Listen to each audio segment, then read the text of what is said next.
Greetings everyone, and welcome to Anime Night in the Dojo. Today's featured show, My Hero Academia, the final season. Yep, My Hero Academia, the final season, episode 7. My god. You guys realize it's December? Why does this keep happening? Who keeps doing this? Who keeps deleting time? It's madness. It is absolute madness. But regardless of time still being deleted, I'm Ryu. That's Age, and we're back for more Anime Night in the Dojo. Had to make my PSAs all last week about the whole comment thing. They did change it slightly. I still can't change it. I've seen other people post screenshots that they're allowed to change it. I can't. I don't have the little drop-down menu. It's just force locked in for me, so F me, I guess. But now, there's the 1 hour option for being subscribed to comment. So... it's I don't AKA what's the point? AKA what's the point? So, somebody a bot thing will probably come back at that point. I think a day is the minimum, honestly, because that's just how that crap is for that kind of testing. But it is what it is. I'm not allowed to turn it off, so it's annoying. But I'm just telling you guys how it is. But I'm not dropping it to an hour because I don't believe that's a good test. So I'm leaving it on a day. But either way, that is what it is, and I'm not going to worry about it. It's probably going to be a baseline feature. I'd assume it's going to be force rolled out at a certain point for everyone, and they won't have a choice.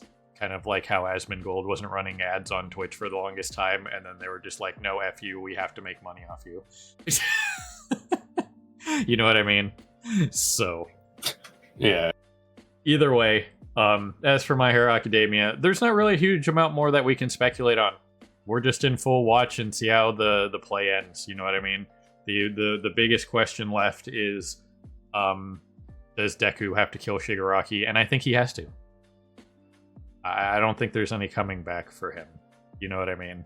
I think there's been a lot of villains like Shigaraki that have gotten that, DC treatment where they're just like thrown in jail. You know what I mean? And there's always that argument of like, the superheroes versus supervillains, and they never take out their rivals and stuff like that. It's just like, public would be better off if the Joker was dead, man. Why don't we just put a cap in his ass? You know what I mean?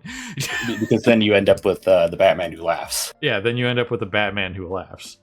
But still, a lot of those things have, like, it's a big cultural thing. But as for what's going on with Shigaraki, even if Deku does get to him, there's probably going to be one last shenanigan, right? Like, there's going to be some weird vestige of, All For One still lurking around in there if Tomura gets weak enough to try to take over or some nonsense, you know what I mean? So... yeah, no, between, like, his whole, like, all split personality shenanigans and the whole thing of freaking All For One trying to take him over and stuff like that, I imagine even if he does manage to reach his, like, inner child personality of, like, before he was corrupted, he's still gonna end up having to kill Shigaraki anyway, because Shigaraki is just too unhinged and too much of a threat to the world. Yep. So, anyway, other than that, we have the fact that Nana Shimura is the last vestige in One For All. So, that's going to be a problem for his combat at this point. So we'll have to see what happens with that. But at this point, he's already basically like given up on the idea of winning a physical fight against Shigaraki. It's basically just all or nothing on this whole mental war now. Yep. So either way, based on this episode title, and we talked about it, we figured Mike Aizawa and Kurogiri would show up because, come on. You know what I mean? So that opens a couple other like avenues of things that we've talked about, that kind of thing. So that being said, we're just going to push some buttons and get going here because, again, not that much more to talk about in the theory department. We just got to kind of see how the final act here plays out in these last 6 or so episodes, because I believe they did announce a 12th episode to wrap up the season kind of deal, like an OVA kind of deal, like whatever. But anyway, that being said, we're going to get going. So people on Patreon, we'll see you on the other side of the edit, as always, for time of reaction. That's on Patreon if you guys want to check that out. The link is always going to be down in the description. Completely free. I'm not paywalling anything. Just, I know when people hear Patreon, they think, oh, we have to pay for that now. It's just splitting it up so YouTube doesn't get mad at me for posting too much stuff, because, you know, I'm not Asmongold and can't post 19 videos a day without the algorithm murdering me. So yeah, and on YouTube, we'll see you on the other side of the edit for the discussion and review. So there goes something. Well, alrighty then, there you guys have it. That sure was something. The All For One shenanigan happened.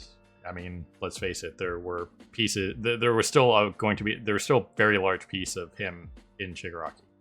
You know what I mean? Based on all the planning and madness and, you know, stuff that All For One has done over the years.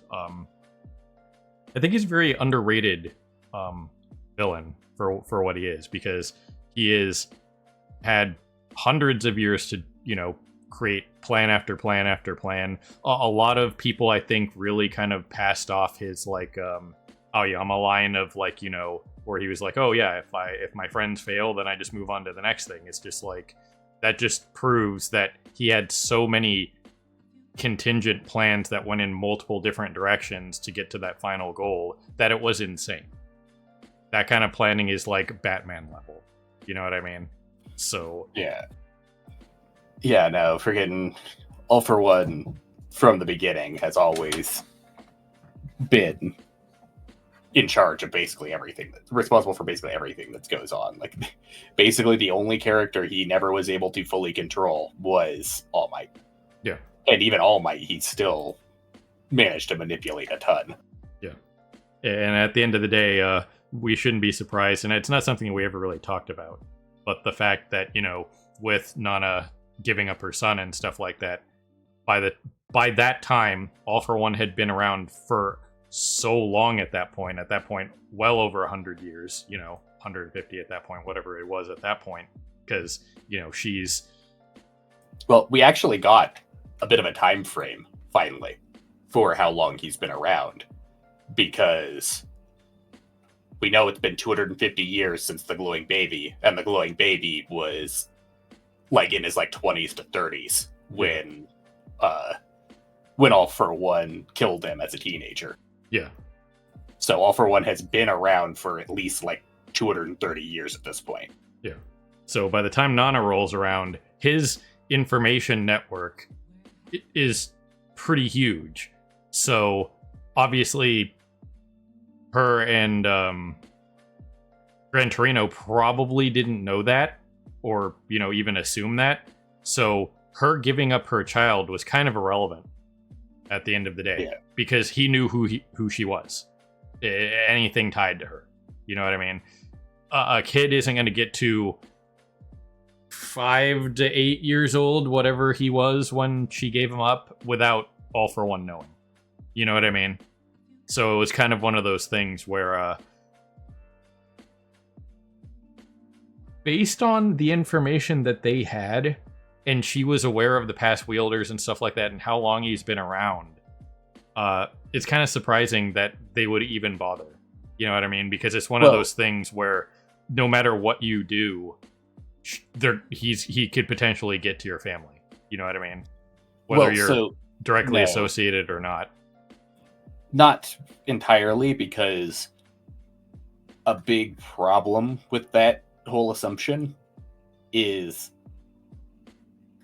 none of the other wielders had the knowledge of the other wielders. Deku is unique in that he's the only one who actually has like the vestiges to go off of and stuff like that. Like the previous wielders, all they had to go off of was what little information whoever they were the successor to managed to give them. Yeah. Which a lot of them didn't manage to transfer very much knowledge between each other, because most of them died immediately after transferring All For One. Yeah. But I'm just saying, as a general thing, is just this person's been around this long. They can't just be without like a massive network. You know what I mean? Yeah, I'm saying like I'm not saying that there isn't any. You wouldn't have any knowledge on All for One. It's just a thing of like the knowledge gap between the previous wielders and present day is substantial, because not only was it just significantly shittier situations, because they was like post-apocalyptia and shit like that for several of them, but also just once again they didn't have the whole advent of being able to just see the past, like communicate with the past wielders and stuff the way Deku can. Yeah. They didn't have all of the memories of the previous wielders or anything to draw from. It was just a thing of they just knew that their predecessor was fighting All for One, that they needed to fight All for One as well because he was the big villain. Yeah. But either way, that was definitely a thing that I assumed would still be a potential for whatever, and it happened because, you know, contingency plan after contingency plan, and we got the whole backstory of to how he manipulated everything, all the way to, you know, Tenko's quirk being it's kind of like he basically created Scar from Full Metal Alchemist.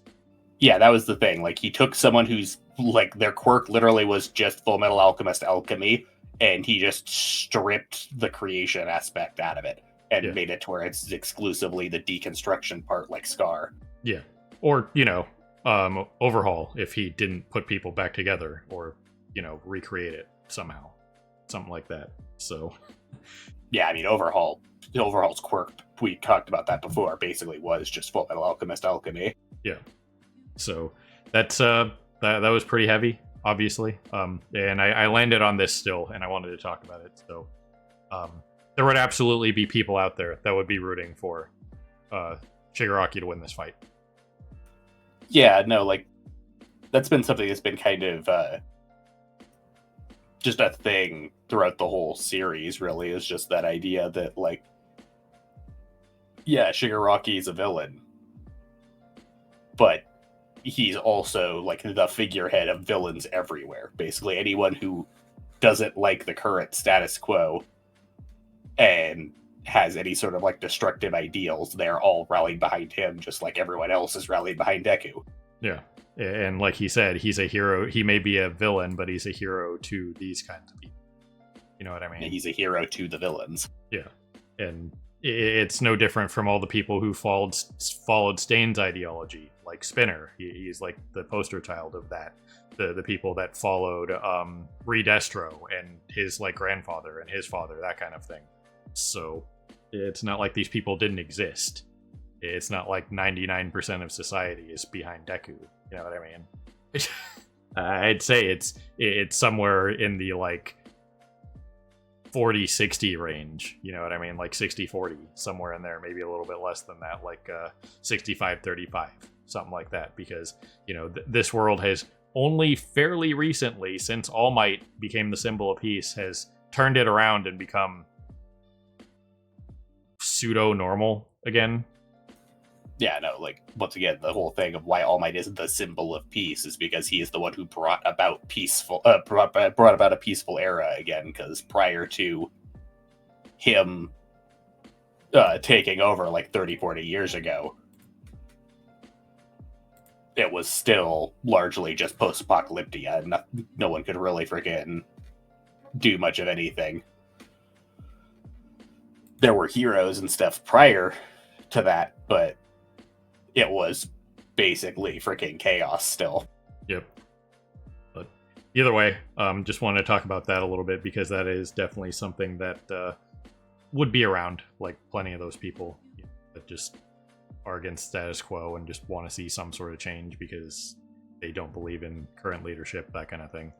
But either way, there's something that they that was like discussed is like kind of what happens in the mental scape happens for real. So in this case, Deku would lose his arms.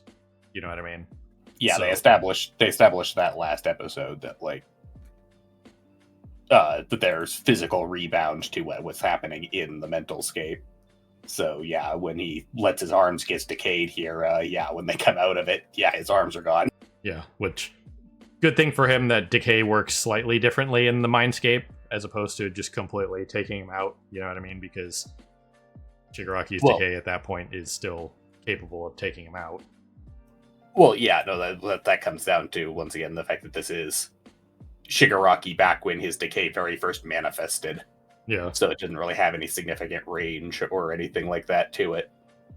Like, freaking even, like, just if you go back to, like, the beginning of the series, Shigaraki basically only decayed what he was immediately touching. Like, in order to actually, like, fatally decay someone, he had to actually touch them in a vital area, like their neck or something. Yeah. And, like, we even saw it with, like, when he hit Aizawa with it, it didn't completely, you know, take out his arm or anything at that point. It just, like, started rupturing the skin and stuff like that. So it was, it was just like slowly decaying his shoulder while he was touching it. It wasn't nearly as fast and didn't immediately just spread to his whole body. Yep. So either way, that about what you expect for something like that. They talked about this kind of thing before and whatnot. So now that Shigaraki is probably just completely gone, I think they have to kill the beast. You know what I mean? There might still be some remnant of Shigaraki's mind in there, but it's going to be like, it'll probably be the thing of like, hey, you have to kill my body. You know what I mean? You have to do it, kind of situation. Yeah, it'll probably be a thing of like, there might still be some semblance of Shigaraki's mind still in there, but he has no way of actually winning control anymore. Yep. It's just, he's stuck in All For One's body now. Yep. So it's like, nope, you have to do it. You have to get rid of All For One. So you have to kill my body, kind of situation. So that's definitely one way to go about that. So that's definitely interesting. But yeah, either way, solid enough episode for what it was. They went back to the Kurogiri stuff, obviously. The Eri thing is interesting. We talked about that as a possibility. We even got the classic I learned it by watching you moment with ectoplasm, just being like, well, you're the one who's her caretaker. Where do you think she learned it? You know what I mean? Yeah, once again, like the only thing there's only like 2 or 3 things that I know about the epilogue, and one of the only things one of those few that was again that like Koda's mom ends up adopting Eri, so they become like step siblings, and like she doesn't actually marry Aizawa, but they end up being in a like pseudo relationship as being freaking Eri's like adopted parents. Right. So yeah, that was once again going back to that whole like Aizawa likes cats line when the Pussycats first got introduced. Right. Yeah. We even had that thing where like he was waiting for them outside Endeavor's house, and there was a cat there, and it was like hissing at him, and he was just like, no. Yeah, so, just like ever since the Pussycats were introduced, there was always that kind of implied that there was some form of romantic tension going on between them and him. Yeah. And somewhere Miss Joke is completely shattered. You guys remember that chip? I do, because it was hilarious. Because that was probably arguably one of the best line deliveries in the entire series, where she's just hitting on him, and his response is, that would be a literal nightmare. Just flat stone face. Line I'm never going to personally forget, and might have to use someday. In my back pocket. But yeah, with the Eri stuff, this is something we talked about, was like why she wasn't able to rewind him, like get his leg back, that kind of thing, because she used everything on Mirio. You know what I mean? Like a couple weeks ago. Okay? Yeah. Like the day before Aizawa lost his leg and, you know, all that. So she had nothing in the tank. So at this point, you know, a couple... What was this, even like a month or 2 later, the fact that she even had 3 minutes of rewind is kind of impressive, based on, you know, the fact that was probably obviously the first time she used her quirk on a human and it succeeded. It'd probably take even longer to recharge, just because that was the first time she like super exerted herself. You know what I mean? So Yeah, it was like the first case of her controlled rewinding someone, of like she rewound Mirio like exactly like 8 months back or whatever, to prior to him losing his quirk. yeah, And only that. Anytime she'd used it prior, it'd taken like years to store up, and then she would just uncontrollably reverse someone out of existence. yeah. So the fact that she even had 3 minutes at this point for something that disastrous of an injury, you know what I mean, is impressive. And the fact that the residual of her horn, you know what I mean, because she couldn't be there. Maybe if she was there, she could have done slightly more, you know what I mean? But this was just the residual energy in her horn, you know what I mean? Yeah, I imagine if she was actually there, she probably would have had probably closer to like 10 or 15 minutes. But since this was just a chunk of her horn that didn't have very much energy stored in it to begin with, it was only like 3 or 4 minutes. Yep. But either way, luckily for Deku, he's got arms again, so he can do his thing, and everybody's showing up. This is how your raid looks in WoW when everybody's out of consumables and their armor is on the verge of, collapse, and they have no gold to repair anything. Yeah, but we're doing it anyway. Yeah, this is what happens when you guys have spent 6 of the 7 days trying to beat the last boss just to realize there's a boss afterwards. Right, yeah, so it's just like, well, we have to do this now just to see what happens, right? And the tank has no pants, but we're going in. You know what I mean? So, not really surprising that they brought the cast together. We got a little bit on that one villain, like the lieutenant guy that we talked about, but yeah, that was probably it. We're not getting anything else. He got RKO'd by Class B. Yeah, he got RKO'd by Class B. So either way, I'm still convinced that guy was a love letter to every other shonen just mashed into one blob. So that was what it was. And Mineta, of all people, is now the narrator because Mike can't do it. Yeah, he's off being Kurogiri's caretaker right now. Right. So this is what it comes down to, huh? Just the ragtag team of ragtag teams, and All For One with the only ability to... He did mention that he can steal quirks still, so that's kind of a problem. He still has All For One, but he has none of his stored quirks right now. Yep. Because he's in Shigaraki's body that only had like 3 or 4 quirks left, and apparently destroying Shigaraki's mind destroyed like all of them too. Yeah, it seemed like he only had probably that shockwave pulse, because that's looked like what he was getting ready to do. So he's got that. At this point he probably just has All For One, his the like radio pulse or whatever that both him and Shigaraki would frequently use as like one of their main things. And he probably still has some level of regeneration, though it's probably not super regeneration anymore. Yeah. So, either way, I think there's even a couple extras in there because the guy behind Kirishima is definitely not Class A. So. Yeah, no, it's more than just Class A, because they also are pulling in like any of the heroes that were on like evac that are still around. Plus, as we saw, Class B is involved too because they helped RKO the other guy. Right. And hey, Death Arms is willing to fight again, so maybe he can punch somebody because he's at 100% at least, right? Death Arms can do something. Yeah, he's been teetering for a while now and like super regretting the fact that he chickened out back when shit first hit the fan. Yep. And retired. Right. So either way, setting up for a super finale here, right? Because once again, I think at most it'll be an episode and a half of wrapping this up, because how long could this possibly take? You know what I mean? There's at a point where it's just like, are we still sitting here doing this? Is Subaru still rolling around this jail cell 12 minutes later? Yeah, at this point, it's really just going to be a question of, is Shigaraki still in there? And who, if anyone, is going to get their quirk stolen during the raid fight. Yep. Dope. Anyway, that's all I got. You got anything else, Age?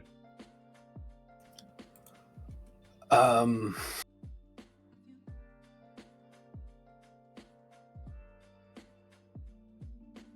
don't think so.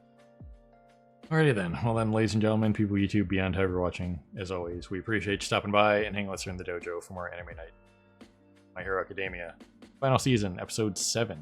So have a good morning, evening, afternoon. Whatever it is for you. Have a good one. See you next time.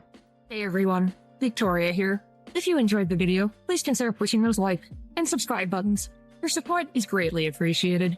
Thanks again for your time, and we hope to see you again in the future.